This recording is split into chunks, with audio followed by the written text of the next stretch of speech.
You ever bring something up to your partner, something that hurt you, bothered you, or made you feel unseen? And instead of listening, they say, "Oh, that's not a big deal. You're overreacting. I didn't mean it like that. Why are you making a mountain out of a molehill?"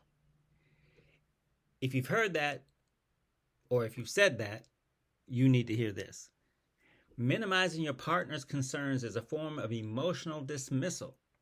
Even if you don't intend to hurt them, you're still sending the message, what matters to you doesn't matter to me.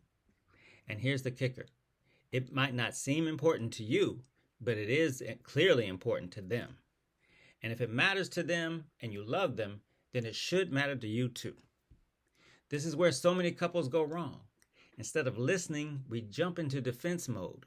We explain, we justify.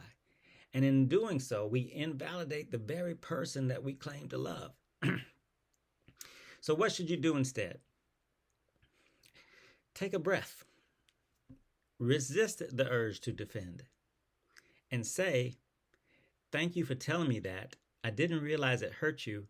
Tell me more." That one sentence can open the door to emotional connection like nothing else. Look, if this kind of miscommunication keeps showing up in your relationship, it won't just go away on its own. You've got to address it with intention. That's where I come in. Call me today for relationship coaching. Let's stop the cycle of emotional disconnect and start rebuilding the love, trust, and communication you both deserve. This might be the conversation that saves your relationship.